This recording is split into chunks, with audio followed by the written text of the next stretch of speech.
Quoi?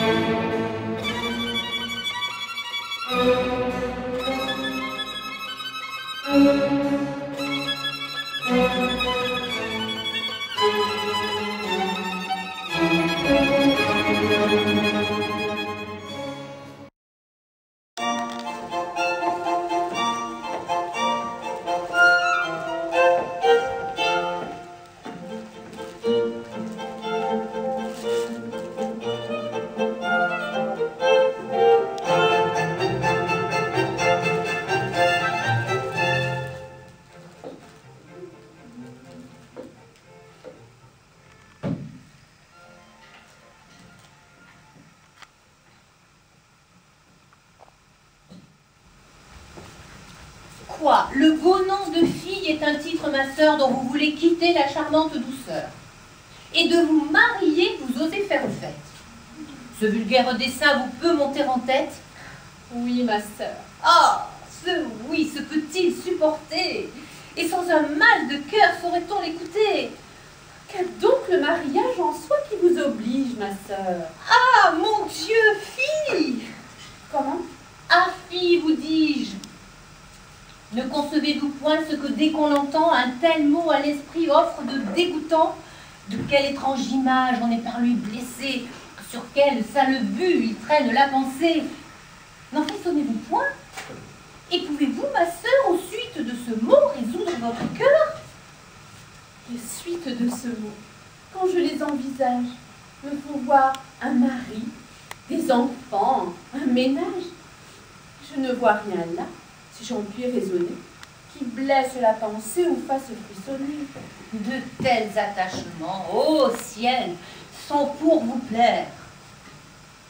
Et qu'est-ce qu'à mon âge on a de mieux à faire que d'attacher à soi, par le titre d'époux, un homme qui vous aime et soit aimé de vous. Et de cette union, de tendresse suivie, se faire les douceurs d'une innocente vie. Ce nœud bien assorti, n'a-t-il pas des appas? Mon Dieu, que votre esprit est d'un étage bas, que vous jouez au monde un petit personnage, de vous claquemurer aux choses du ménage, et de n'entrevoir point de plaisir plus touchant qu'un idole d'époux et des marmots d'enfants. Laissez aux gens grossiers, aux personnes vulgaires, les bas amusements de ces sortes d'affaires. À de plus hauts objets, élevez vos désirs, songez à prendre un goût des plus nobles plaisirs. Et traitant de mépris l'essence et la matière, à l'esprit comme nous, donnez-vous tout entière. Vous avez notre mère en exemple à vos yeux, que du nom de savante on honore en tout lieu. Tâchez, ainsi que moi, de vous montrer sa fille. Aspirez aux clartés qui sont dans la famille. Et vous rendez sensible aux charmantes douceurs que l'amour de l'étude épanche dans les cœurs.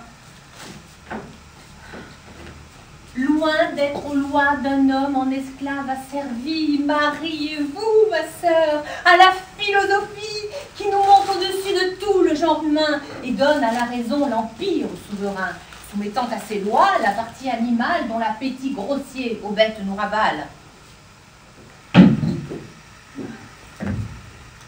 Ce sont là les beaux feux, les doux attachements qui doivent de la vie occuper les moments. Et les soins où je vois tant de femmes sensibles me paraissent aux yeux des pauvretés horribles. Le monde, le ciel, dont nous voyons que l'ordre est tout-puissant, pour différents emplois nous fabriquons les sangs.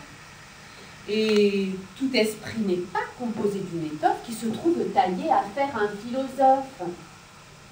Si le vôtre est né propre aux élévations, où montent des savants les spéculations, le mien est fait ma sœur, pour aller terre à terre, et dans les petits soins son faible se ressent.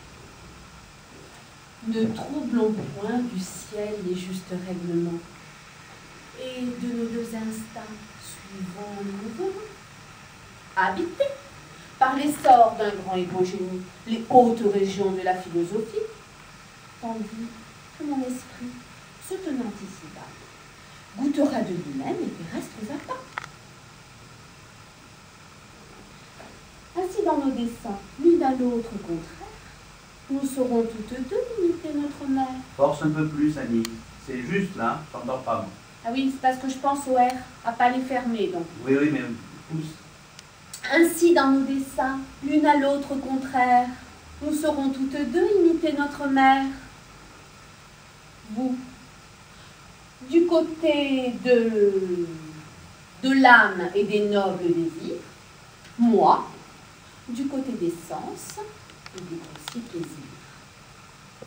Vous, aux productions d'esprit et de lumière, moi, dans celles ma sœur, qui sont de la matière.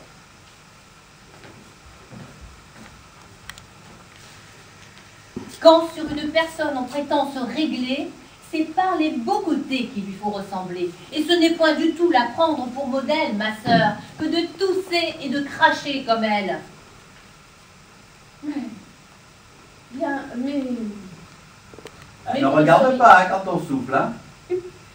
Mais vous ne seriez pas ce dont vous vous vantez, si ma mère n'eût eu que de ses beaux côtés. Eh bien, vous prend, ma sœur, que son noble génie n'est pas vaqué toujours à la philosophie. De grâce, souffrez-moi, par un peu de bonté, des bassesses à qui vous devez la clarté, et ne supprimez point, voulant qu'on vous seconde, quelque petit savant qui veut venir au monde. Je vois que votre esprit ne peut être guéri du fol entêtement de vous faire un mari. Mais sachons, s'il vous plaît, qui vous songez à prendre. Votre visée, au moins, n'est pas mise à qu'étendre. Mais pour quelle raison n'y serait-elle pas? Manque-t-il de mérite? Est-ce un choix qui soit bas? Non, mais c'est un dessein qui serait malhonnête que de vouloir d'une autre enlever la conquête. Et ce n'est point un fait dans le monde ignoré que Clitandre est pour moi hautement soupiré. Oui, mais tous ces soupirs chez vous sont choses vaines.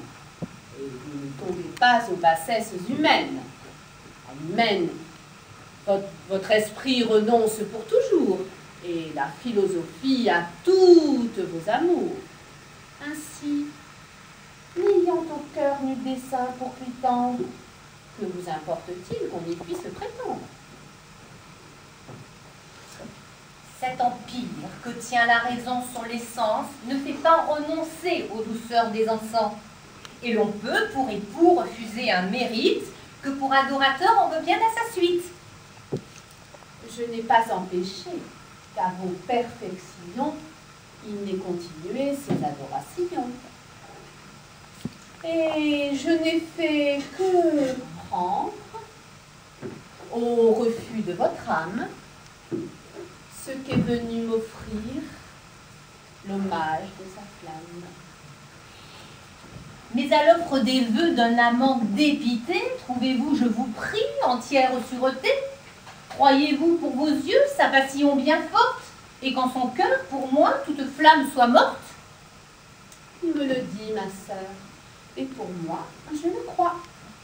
Ne soyez pas, ma sœur, d'une si bonne foi, et croyez quand il dit qu'il me quitte et vous aime, qu'il n'y songe pas bien, et se trompe lui-même. Je ne sais, mais enfin, si c'est votre plaisir, il nous est bien aisé de nous en éclaircir. Je l'aperçois qui vient, et sur cette matière, il pourra nous donner une pleine lumière.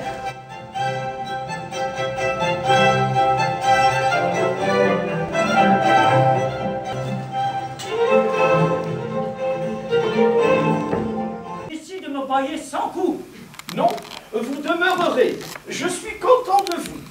Ma femme, bien souvent, a la tête un peu chaude. Mais je ne veux pas, moi... Je vous vois, maraude! Vite, sortez, friponne! Allons, quittez ces lieux! Et ne vous présentez jamais devant mes yeux. Toutou... Non, c'en est fait. Mais- Je veux qu'elle sorte. Mais qu'a-t-elle commis pour vouloir de la sorte? Suis-je pour la chasser sans Ah. cause? Quoi? Vous la soutenez? En aucune façon. Prenez-vous son parti contre moi? Moi, Mon Dieu, non, je ne fais seulement que demander son crime. Suis-je pour la chasser sans cause légitime?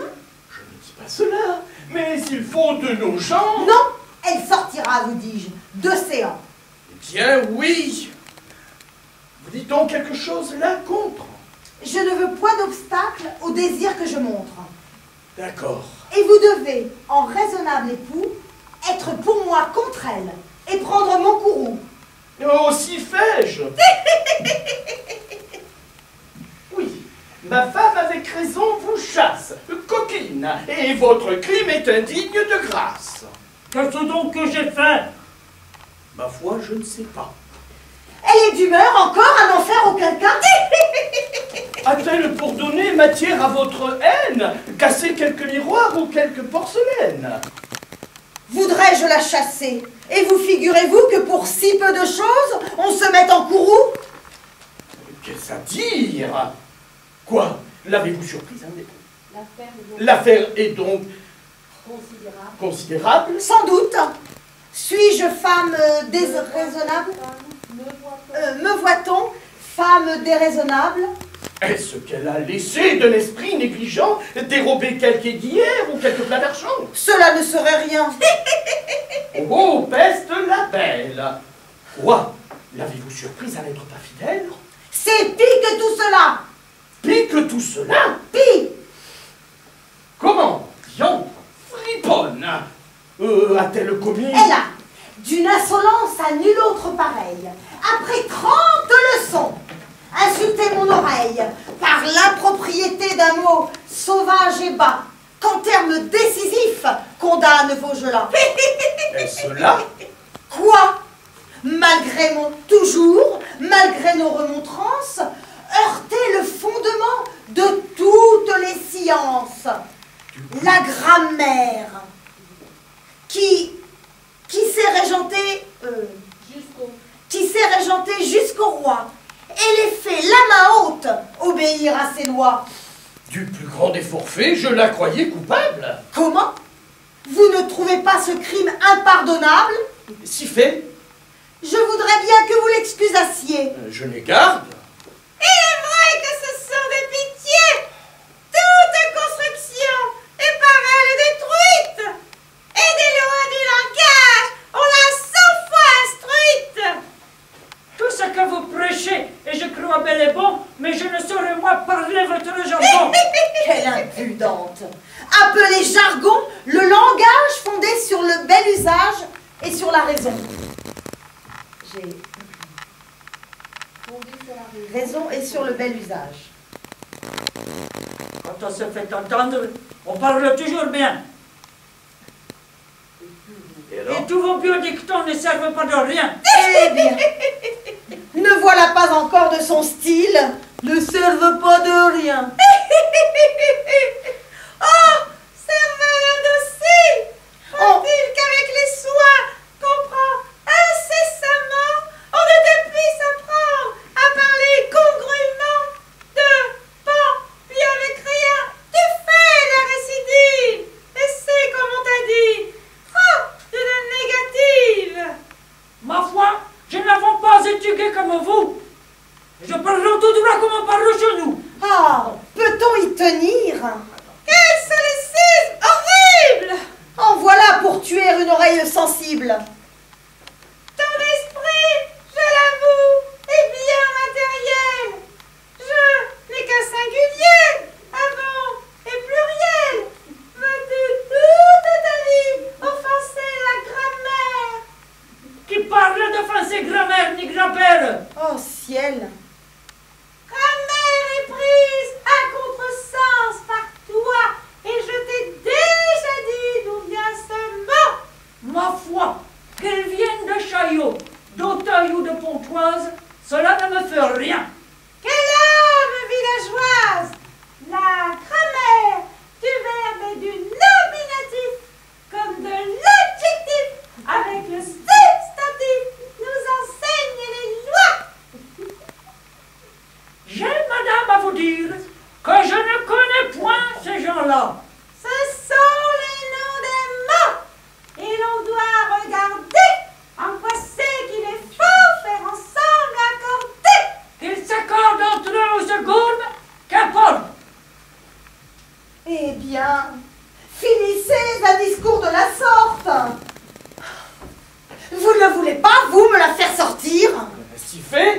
À son caprice, il me faut consentir.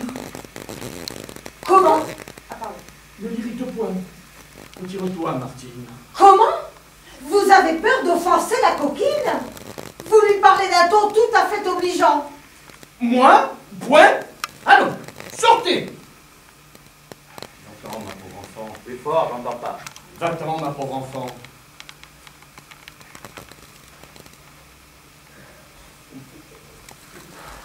Vous êtes satisfait? Et la voilà partie. Mais je n'approuve point une telle sortie. C'est une fille propre aux choses qu'elle fait, et vous me la chassez pour un maigre sujet. Vous voulez que toujours je l'ai à mon service, pour mettre incessamment mon oreille au supplice, pour rompre toute loi d'usage et de raison, par un barbare amas de vices, d'oraisons, de mots estropiés, de cousus par intervalles, de proverbes traînés dans les ruisseaux des halles? Il est vrai que l'on sut à souffrir ses discours. Elle y met Vaugelas en pièces tous les jours. Et les moindres défauts de ce grossier génie sont le pléonasme, la cacophonie. Qu'importe qu'elle manque aux lois de Vaugelas, pourvu qu'à la cuisine elle ne manque pas. J'aime bien mieux pour moi qu'en épluchant ses herbes, elle accommode mal les noms avec les verbes, et redise sans foi un bas ou méchant mot, que de brûler ma viande ou saler trop mon pot.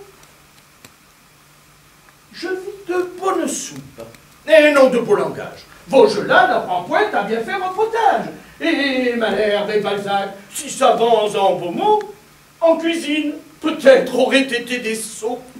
Que ce discours grossier terriblement assomme.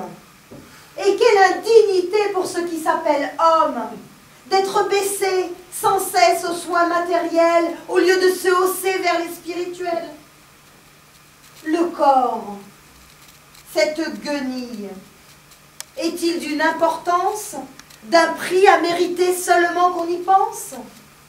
Et ne devons-nous pas laisser cela bien loin? Oui, mon corps est moi-même, et j'en veux prendre soin. Guenille, si l'on veut, ma guenille m'est chère. Le corps avec l'esprit fait figure, mon frère. Mais si vous en croyez tout le monde savant, l'esprit va sur le corps prendre le pas devant. Et notre plus grand soin, notre première instance, peut-être à le nourrir du sucre de la science. Ma foi, si vous songez à nourrir votre esprit, c'est de viande bien creuse, à ce que chacun dit. Et vous n'avez nul soin, nulle sollicitude pour... Ah, sollicitude à mon oreille est rude.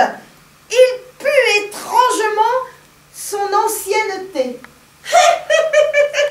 Il est vrai que le mot est bien collémenté. Voulez-vous que je dise? Il faut qu'enfin j'éclate, que je lève le masque et décharge ma rate. De folles on vous traite, et j'ai fort sur le cœur. Comment donc? C'est à vous que je parle, ma sœur. Le moindre solécisme en parlant vous irrite, mais vous en faites, vous, d'étranges en conduite. Vos livres éternels ne me contentent pas. Et, or, un gros plus tard qu'à mettre mes rabats, vous devriez brûler tout ce meuble inutile et laisser la science au docteur de la ville. Montez pour faire bien du grenier de séance cette longue lunette, à faire peur aux gens, et sans brimborion que l'aspect importune. Ne point aller chercher ce qu'on fait dans la lune, mais vous mêlez un peu de ce qu'on fait chez vous. Nous voyons aller tous en dessus-dessous. Il n'est pas bien honnête, et pour beaucoup de causes, qu'une femme étudie et sache tant de choses. Former aux bonnes mains l'esprit de ses enfants, faire aller son ménage, avoir l'œil sur ses gens, et régler la dépense avec économie, doit être son étude et sa philosophie. Nos pères, sur ce point, étaient gens bien sensés, qui disaient qu'une femme en sait toujours assez, quand la capacité de son esprit se hausse, à connaître un pourpoint d'avec eau de chausse. Les leurs ne lisaient point, mais elles vivaient bien. Leurs ménages étaient tous leurs doctes entretiens. Et leurs livres, un dé, du fil et des aiguilles, dont elles travaillaient au trousseau de longues filles. Les femmes d'à présent sont bien loin de ces mœurs. Elles veulent écrire et devenir auteurs. Nulle science n'est pour elles trop profonde, et séant beaucoup plus qu'en aucun lieu du monde, les secrets les plus hauts s'y laissent concevoir. Et l'on sait tout chez moi. Or, ce qu'il faut savoir, on y sait comme vent, lune, étoile polaire, Vénus, Saturne et Mars, dont je n'ai point à faire. Et dans ce vain savoir qu'on va chercher si loin, on ne sait comme va mon pot, dont j'ai besoin. Vos gens à la science aspirent pour vous plaire, et tous ne font rien moins que ce qu'ils ont à faire. Raisonner l'emploi de toute ma maison, et le raisonnement en bannit la raison. L'un me brûle mon rot en lisant quelque histoire, l'autre rêve à des vers quand je demande à boire. Enfin, je vois par eux votre exemple suivi, et j'ai des serviteurs et ne suis point servi. Une pauvre servante, au moins, m'était restée, qui de ce mauvais air n'était point infectée. Et voilà qu'on la chasse avec un grand fracas à cause qu'elle manque à parler vos jeux-là. Je vous le dis, ma sœur, tout ce train-là me blesse, car c'est, comme j'ai dit, à vous que je m'adresse. Je n'aime point séant tous ces gens à latin, et principalement ce monsieur Trisotin. C'est lui qui, dans des vers, vous a catalysé. Tous les propos qu'il tient sont des pilevesés. On cherche ce qu'il dit après qu'il a parlé. Je lui crois pour moi le timbre un peu fêlé. Quelle bassesse! Oh ciel! Et d'âme et de langage! Est-il de petit corps, un plus lourd assemblage? Un esprit composé d'atomes plus bourgeois? Et de ce même sang se peut-il que je sois? Je me veux mal de mort d'être de votre race, et de confusion, j'abandonne la place.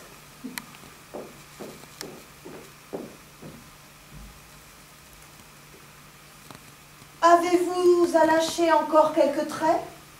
Moi? Non. Ne parlons plus de querelles, c'est fait. Discourons d'autres affaires. À votre fille aînée, on voit quelques dégoûts pour les nœuds d'Hyménée. C'est une philosophe, enfin. Je n'en dis rien. Elle est bien gouvernée, vous faites fort bien. Mais de toute autre humeur se trouve sa cadette.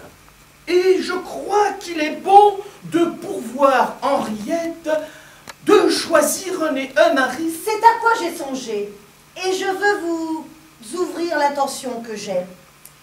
Ce monsieur Trissotin, dont on nous fait un crime, et qui n'a pas l'honneur d'être dans votre estime, est celui que je prends pour l'époux qu'il lui faut. Et je sais mieux que vous juger de ce qu'il vaut. La contestation est ici superflue. Et de tout point, chez moi, l'affaire est résolue. Au moins, ne dites mot du choix de cet époux. Je veux à votre fille en parler avant vous. J'ai des raisons à faire approuver ma conduite. Et je connais très bien, si vous l'aurez instruite.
quoi, surtout. Soit, parce que là, il en manque un. Ah oui, je fasse un moi, je fais duo. l'inverse. Puisque t'en as 4. Regarde. Tu remets dans les boîtes quand même, hein, parce que c'est un peu le bordel déjà.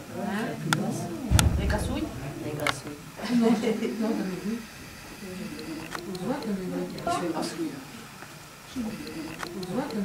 Pas comme ça, parce que je trouve que c'est beau. Je veux avoir les cheveux longs. Moi, je sais pas si la Non, mais alors après.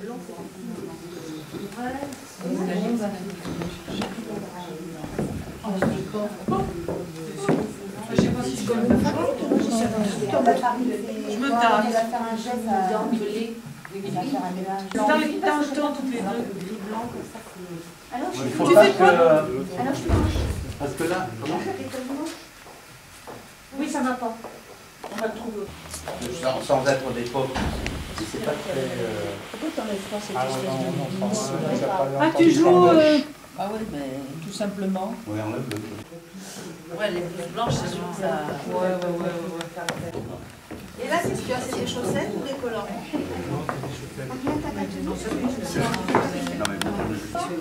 Tout le monde est là? Non, pas. Qu'on se comprenne bien ce qu'on fait ce soir. Moi, je la mesure. Je fais pas du mal à méchant. Ah ouais. Ah oui. Méfie. Ne rigole pas comme une baleine. Ah. Alors, Tu rigoles pas là maintenant. Ah, comme ça, le regard à c'est point comme là. ça. Alors, j'ai le droit de le toucher. Elle est dépensière. c'est carrément le jardin qu'elle a trouvé. Elle est bien mise. C'est un jardin extraordinaire. Pardon, et on fait que dans le...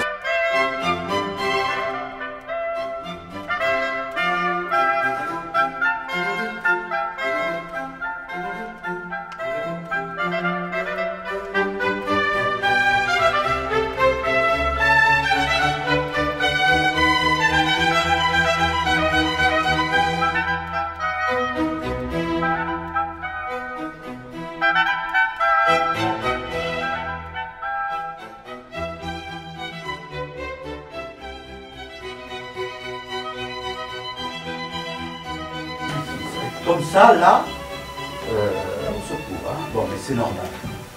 C'est-à-dire que là, on commence à s'y faire. Ah, d'une part, toi, concentre-toi, parce que si tu me fais ça le jour où on joue, c'est même pas la peine. Je le dis tout de suite. C'est pas la peine, hein. Je suis un peu malade ce soir. Ah non, mais tout le monde, hein, je veux dire, mais fais gaffe. Alors, si vous voulez, on peut voir en détail. J'ai noté au fur et à mesure hein, tous les trucs, et il y en a un. Putain. Pour les souffleurs, Nicole, Molène. Elle arrive, là on entend. Et qu'est-ce que vous faites? On essaye de trouver une autre ordre. Maintenant, alors qu'on fait un débriefing. Et on perd le fil. Et c'est pour ça qu'après, ça part en vrille. Faites très attention à ça, hein, je veux dire. C'est pour ça que, je veux dire, le souffleur, les souffleurs, quand vous soufflez, c'est comme si vous étiez sur scène. Mettez-vous à la place de celui qui est sur scène ou celle qui est sur scène. C'est-à-dire, parfois c'est un mot, parfois, eh ben, tant pis, on passe. Essayez d'être beaucoup plus concentré sur ce qui se passe sur scène. Sinon, ça va pas. Hein. Qu'est-ce que je dis? On n'entend pas Léo. D'accord. Et passe frissonner. Et tu n'as pas dit, tu as dit. Je passais là. Je passais entre le vase et elle. Je peux plus. Ouais, Alors c'est pas grave, hein? Tu peux plus Je passe- pourquoi? Ah, je peux plus, il n'y a plus la place. Il est Non, un mais c'est peu- parce qu'elle était trop près. Ça, tu peux pas le mettre un peu plus comme ça. Oui, moi j'aime. On peut, oui, on peut. Moins muet. Hein? J'ai fait mieux? Tu as fait mieux. J'ai fait mieux. Maintenant, il faut que ce soit plus fort. Voilà, tout simplement. Hein. Il faut absolument continuer. Toi, tu te laisses complètement perturber, ouais, particulièrement. Tu te laisses complètement démonter dès que tu te plantes. Il ne faut pas. Parce que tu peux te planter sur un mot. Je veux dire, mais si ça passe, si tu restes concentré, ça va. Mais si jamais tu perds les pédales, c'est fini. Quoi. Alors là, bon, ouais, c'est dommage, hein, franchement. Et mon Dieu, ma surprise est, virgule, fige. Hein, pas ma surprise est fige. Mais tu dis ma surprise est fige. Ma non, surprise est fige, vieux. oui, sûrement. Hein, d'une assistance. Alors, qu'avez-vous, vous grondez, ce me semble un petit, est-ce que c'est mal fait ce que je vous ai dit, ce que je vous ai dit? Non, mais de cette... De cette vie, apprenez-moi les suites. Qu'est-ce que tu as dit? Tu as dit autre chose. Mais je la regardais rigoler, alors je me suis dit... Alors là... Il est dans le même sabot. Voilà. Et puis il y a une réplique que j'ai pas pu dire. Laquelle t'as enchaîné. J'ai pas pu dire. Ah oui, oui, mais je l'ai noté. Je sais pas, dis-moi. Je sais plus. Mauvais tu as enchaîné, bon. Pas grave. Non, non, mais... À la librairie, mais je sais plus. Il me semblait de l'avoir noté, mais l'avoir Quand j'ai dans vu cette sur scène-là. les 6 Oui, là, quand c'est ping-pong, là. sur les 6. Quelle âme villageoise, un peu comme ça. Oui, on est d'accord, mais c'est pas comme ça. Ah bon, c'était pas comme ça. J'ai madame à vous dire, parce qu'il suffit après, une fois que vous êtes sur scène, il suffit qu'il y ait, je sais pas, l'éclairage, machin, tac, tac, comme tu sais, comme c'est pas su vraiment, hein, c'est pas bien ancré, On peut pas ça passe. Parole. Que t'entends mal, et ben c'est ça. C'est dommage. C'est pas choquant, tu vois, elle est un peu... Voilà. Par contre, il te faudrait quelque chose dans les cheveux, je sais pas quoi. Ah, Si tu veux un peu pour accentuer précisément cette espèce de... Elle est un peu fringuée, un peu olé olé, tu sais. Bon, alors ça, j'ai pas prévu. Hein. Est-ce que je prends une chemise blanche comme Marie à mettre dessous ou non? Ouais. Enfin, il y en a. Petit bonhomme blanc. Ouais. Oui, je dis, il y a des chapeaux là-haut.